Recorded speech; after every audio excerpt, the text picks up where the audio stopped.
Thank you, Rabbi Cohen, honorable ambassadors and guests. Welcome to Chabad of the Upper East Side. It's really an honor for us to be able to host you today. You know, during World War II, in England, someone came out publicly and declared that Prime Minister Churchill, Winston Churchill, is the world's greatest fool. He was immediately arrested. And in Parliament, there was a whole uproar. What is this, a police state? We thought we're living in a democracy. One is not allowed to criticize the Prime Minister. So the Prime Minister responded, Winston Churchill responded, he says, we didn't arrest him because he criticized the Prime Minister. We arrested him because he divulged a state secret in times of war. Everyone is looking for the secret. What is the secret? Well, by divine providence, tonight is Rosh Hashanah. It's the Jewish New Year. And the Jewish New Year, we celebrate not during the creation of the world, day one of creation. We celebrate it on day 6 of creation, the creation of man. Why? If we're thanking God for creation, we should have celebrated it on Saturday, day 1. But this is the secret. This is the gift that God gave us. What distinguishes man from the animal? The animal walks on all 4. An animal can go through its entire life and never once looks up to heaven. We were given the gift. We walk on 2. And we have the ability to look above. There's nothing stopping us from looking above. That's the difference between existence and life. Existence means just to continue my existence. I eat, I sleep, I expand my existence, I extend my existence. But that's not life. That's not living.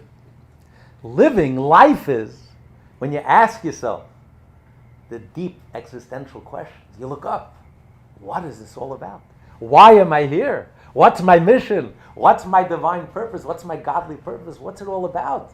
We're the only ones in the universe who can wonder, who can think, who can ask the big questions. Where does that come from? That comes from our godly soul, because each and every one of us is created in the image of God. And that's why we can't just exist for the sake of existence. We have this inner existential angst that bothers us. And that's why the Jewish people blow the shofar. The shofar expresses that existential angst. It's not just about existing. There has to be some deeper meaning and deeper purpose. And this tells us that at the core and at the essence, we are essentially godly beings. We are not human beings that occasionally have a spiritual experience. We're essentially godly beings that have human experiences. Because the fact that this gnaws at us, and this bothers us, and this troubles us, and we question, and we think, and we wonder, and we seek, and we search, what does that tell us? That tells us that at our very core and our very essence, we are truly godly. And we see this universally. Take the sanctity of life. The sanctity of life, the holiness of life. It's universal. You know, the Enlightenment prided themselves that we are so enlightened that we know how to deal with death. We can deal with death with equanimity. It's part of life. If there's no death, there's no life. If there's no up, there's no down. If there's no right, there's no left. So it's all part of life. So I don't get excited about that. I can accept that. Versus the masses that cannot accept that. Comes the Torah and says, no. The masses are much wiser than all these so-called enlightened ones. The fact that universally we respond so strongly to death that it's a tragedy. Even though logically it should be the most logical thing in the world. It should be like you go to sleep at the end of the day. You live the life, you go to sleep. Everyone we know dies. Why is death such a tragedy? We can't make peace with death. Why can't we make peace with suffering? It's all part of life. If there's no suffering, there would be no meaning to joy. Why can't we make peace with evil? It's part of life. If there's no evil, there's no good. Where does this come from? Logically, it makes sense that we shouldn't get so excited and so rattled by death and tragedy and evil. But we do get rattled. 7 billion people. It cuts across all cultures, all people. It's a response that comes from our gut, that we know deep down in our essence. To us, God is not an abstraction. God is reality. There is nothing else. That is reality, and that is our core, and that is our essence. And because God is, and God is absolute, that's why we believe that there should be absolute good. We can't make peace with evil. There should be absolute joy. We can't make peace with tragedy. There should be absolute life. We can't make peace with death. It's something unnatural about death. There's something unnatural about evil. There's something unnatural about pain and suffering. And that is the correct response. You can't explain it rationally or logically, but yet in the deepest levels, universally, 7 billion people know this truth, live this truth. The reality that there is a truth, there's an absolute truth that unites us all. God is reality, period, for everyone, for all, for one and for all. And we see it expressed on the deepest and the simplest level. That simple core truth that we all feel and know so deeply. It's not just an abstract intellectual concept. And this is what unites us. That's why we celebrate Rosh Hashanah on the day of the creation of man. Because man has that ability, has that consciousness. We have a conscience.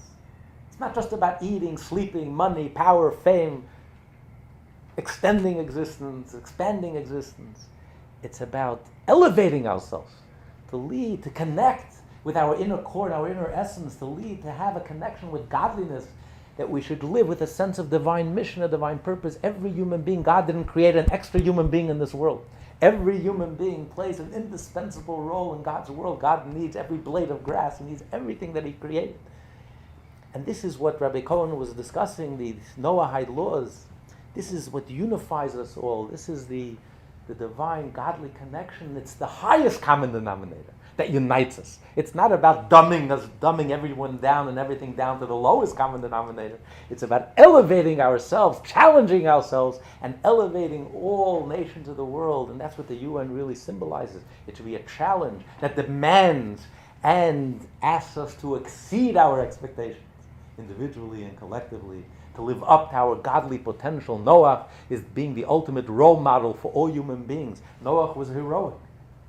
Noah, by the way, was non-Jewish.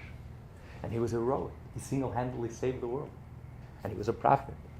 And God spoke to Noah. And every human being is a descendant of Noah. And he lived by the 7, him and his family, entire family, lived by the 7 Noahide laws, by the moral, ethical, eternal, moral, ethical, and spiritual codes, despite the fact that the world around them was hopelessly corrupt, hopelessly decadent. If you look in the world, in the New Guinness Book of World Records, you'll see under the world's worst salesman, you'll see the name Noah. Because he built the ark for 120 years. And he didn't make a single sale. The only one he convinced was himself and his family. That's all he saved. He couldn't reach anyone. Because the world was so hopelessly decadent, so hopelessly corrupt. He was talking to the walls. And yet, look how heroic Noah was. He wasn't influenced. He wasn't affected. He had the courage of his conviction. He followed his conscience. He didn't just conform. He didn't follow the easy path. He did the right thing. And that's why not only was he saved, but he is the ancestor of every human being that's alive today. This is our role model. So this is the challenge on Rosh Hashanah and the opening of the UN, that we should challenge ourselves, challenge our families, our loved ones, challenge our friends, our neighbors, and nations should challenge themselves to live up, to elevate themselves, to live up to this divine ideal. We should all live a life that's connected, a life that's connected with the divine, with Hashem, with God, and united. This will usher in the Messianic era, a time of real peace, real people. It's not in heaven, it's right here. It's now. It's you and I, all of us, by being in touch with our divine core and essence. I just want to bless you for this new year. Each and every one of you should be blessed with a happy, healthy, prosperous new year. Thank you. If anyone has a few questions, anyone want to? Okay, go ahead. Yeah, I agree. Hello, my name Sure. My name is Stefan. I am the media director of the ICD. Well, first of all, I would like to say, for example, I am not a believer, but I respect the belief, of course. It's how it should be. My mother, for example, is, highly Christian. But I have a question for you about what you said. I agree with you what you say at the beginning, but I am a very curious person, and I read the Bible when I was a child just because I was in a Catholic school. And I have a question for you. You say, that we have to make peace with God, not with the devil. Of course. But I would ask you, how do you think it fits what you say now? Regarding that, if you read the Bible, you realize that more people were killed by God, even entire cities, than the devil. Okay. This is- You want to turn this into a Very theological discussion, debate? Take it.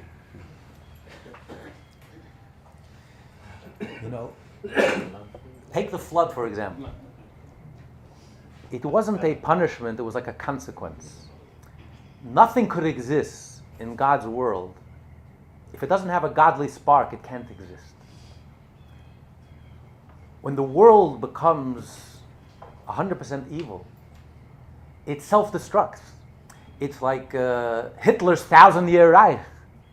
Lasted too long, but thank God, after 12 years, it was gone for history forever. Such evil. When a society becomes monstrous and evil, not a drop of kindness, compassion, goodness, selflessness, kindness, just absolute evil. It can't exist in God's world. Because nothing could exist without God if it doesn't have that godly spark. There has to be a little good. Even in junk food, there has to be a little 1% of something genuine buried there inside. If it's 100% poison and it becomes 100% toxic, it can't survive in God's world. It wasn't so much a punishment, it was more like a consequence. It's not that God is punishing us. We can't survive. It's like if you pull the plug from the source, there's no electricity, there's no life, you're pulling the plug. It's suicide. When we act immoral, it's suicide in every sense of the word, spiritually and physically. The physical was just a symptom of the spiritual suicide. We can't live without that connection. No human being can truly live, truly be alive, unless we really have that connection. And when we do have that connection, we are blessed. Life thrives, life flourishes, and this world is a Garden of Eden. When God created the world, this world was a Garden of Eden. That is the true nature of the world. And we all experience that because we were all children once. Children are innocent and pure. It lasts for a day and a half. And then we tell our first lie, and then we become alienated from ourselves, like being expelled from the Garden of Eden. But why do we start out life that way? Because that is our foundation. That remains our foundation.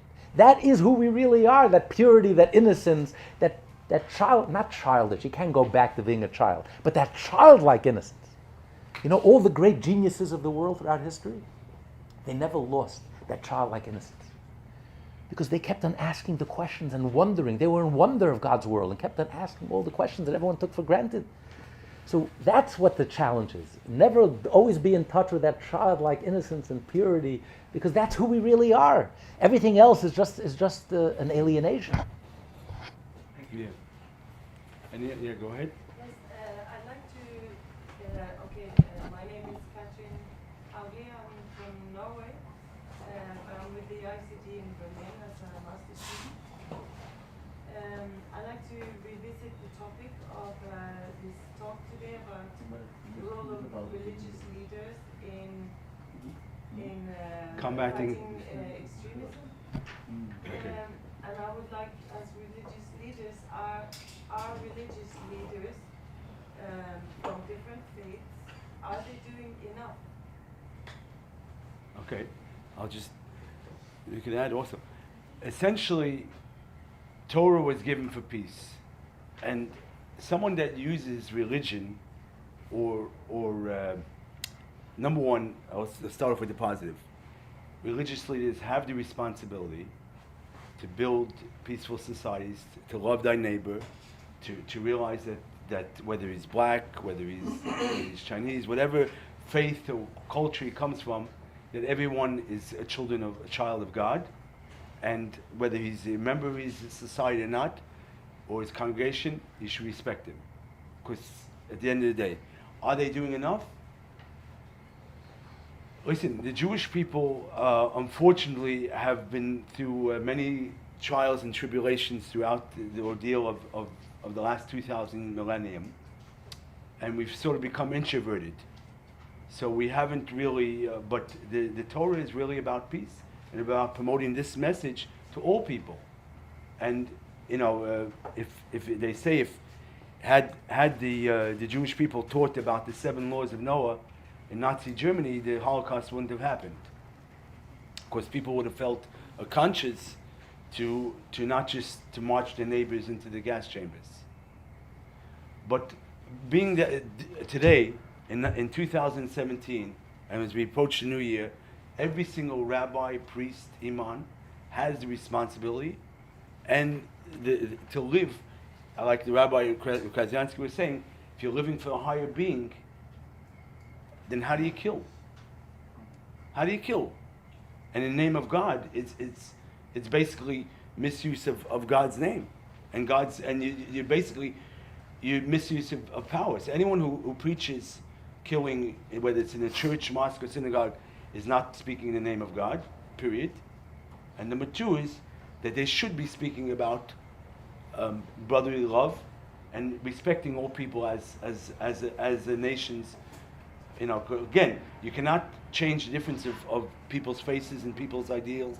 God created a collage of people, different faces, but He wants us all to come together as one. Sure. No. Okay. So. One second. You want to add? You can sit. Wait a second. Sit. My name is Ghazi Monir Ahmed. I am coming from Denmark. Right. You are talking about the peace of Jews and but what we are seeing about the Israel and Palestine in last maybe 50 years.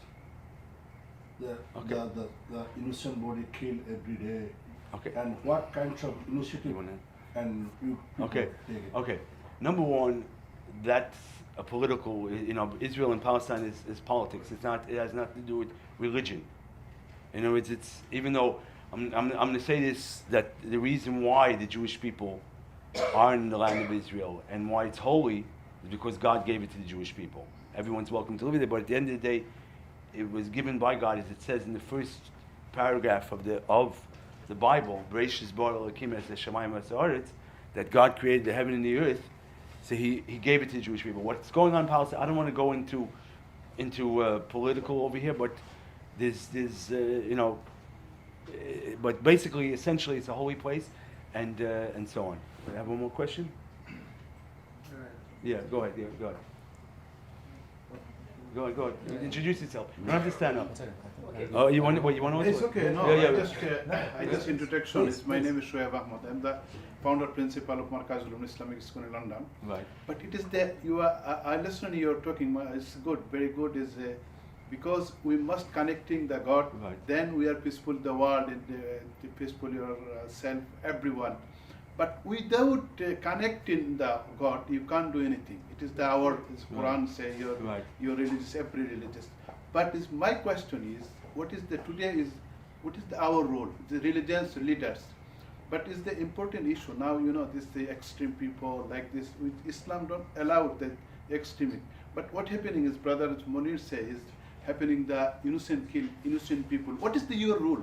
What is the Jewish people? If I say something is now a political issue, not politics. We are talking about humanity. Yes. What is we condemn this humanity? Well, those people as killing is innocent people. Right, we say right. every religious is condemned. Right.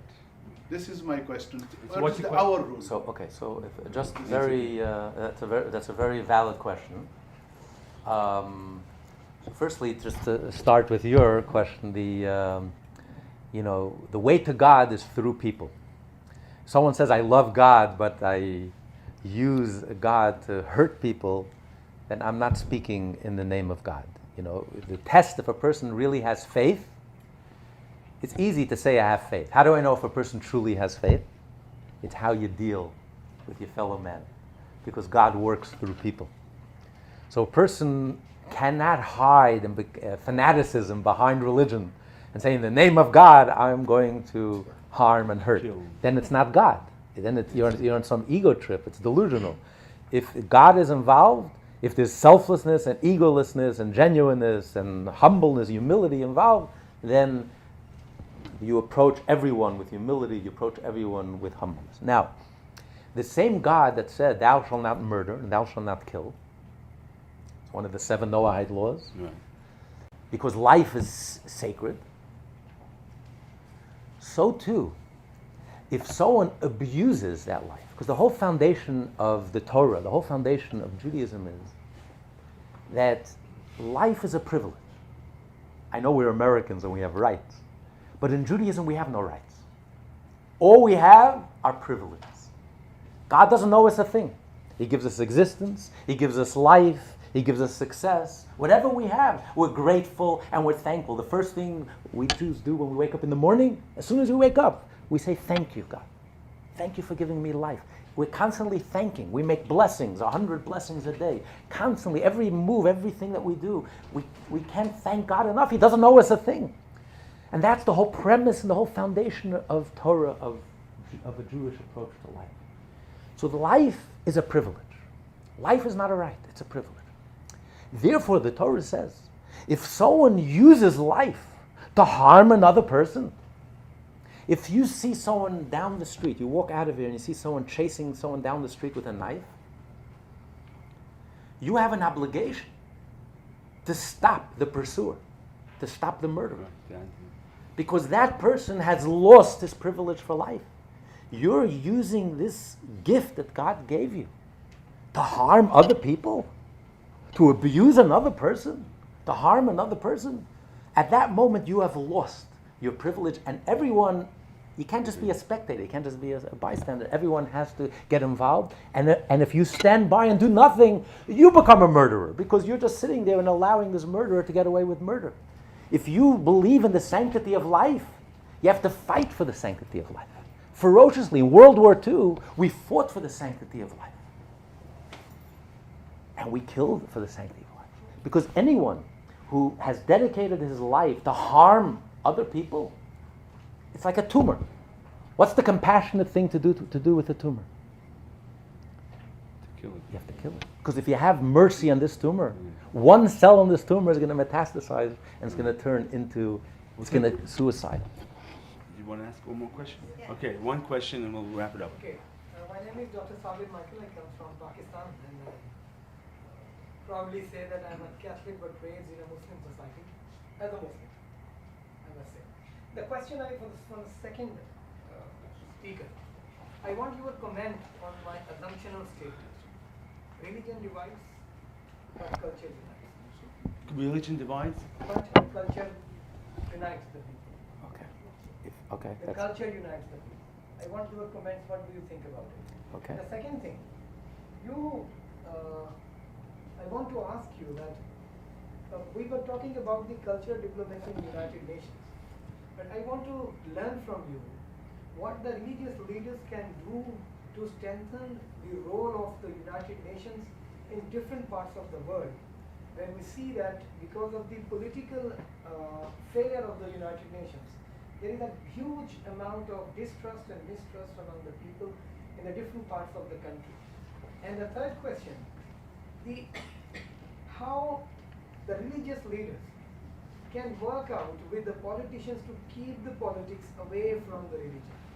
Because we have seen where the politicians, either in a Catholic tradition, in a Protestant tradition, in Islamic traditions, where they have brought in the politics, the religion has been misused to use the power or to manipulate the ideas.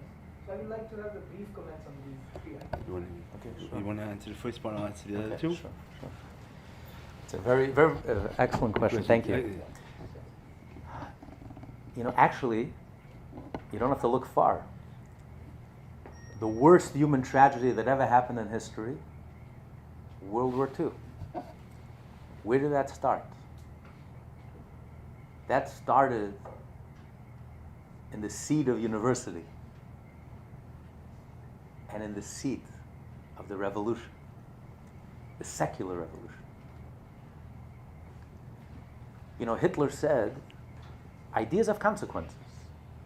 So he says, evolution, survival of the fittest. Why is that only true in the jungle? The same should be true amongst human beings. So he believed This was his morality. This became a moral cause. To be cruel, vicious, violent in the name of survival of the fittest. We have to exterminate anyone who's not superior. Look at England, the United States. There was also a revolution. But there was a revolution that was touched with the God, with the divine. They never experienced any of it. So the religious leaders have a tremendous responsibility.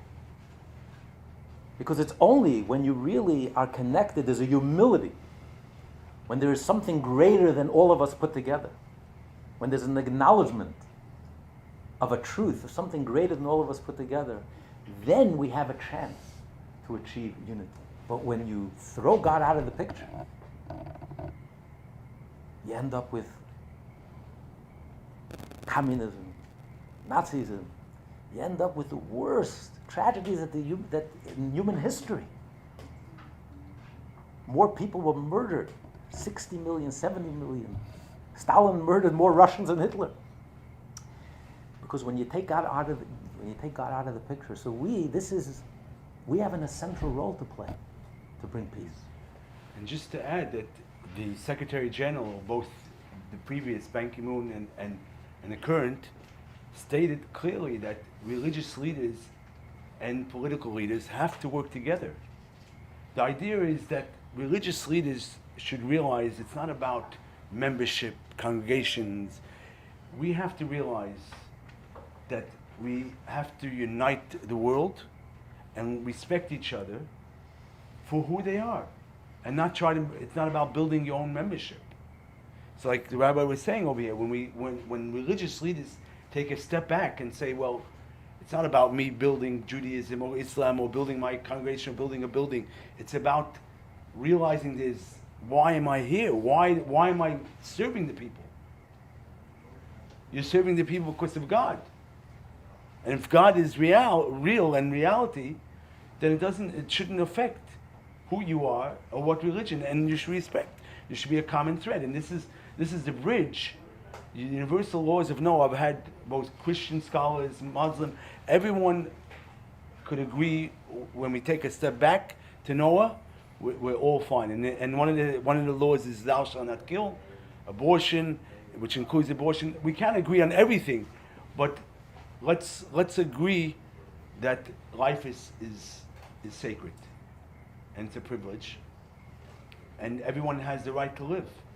Because God created him. If God wanted someone to die, he would simply wouldn't wake up. He would give him a heart attack, whatever. His time would be up. But every person that's alive, he has a mission and has a purpose to fulfill, whether it's and regardless of religion. And the laws of Noah is that bridge to unite everyone. And the Secretary General said that, and we hope that Muslim scholars and Christian scholars and even non-believers all come together and realize that the laws of Noah are the very foundation, the very basis for all of us to live by. Thank you very much, and Shana Tova. Thank you very much. Shana Tova. New Year.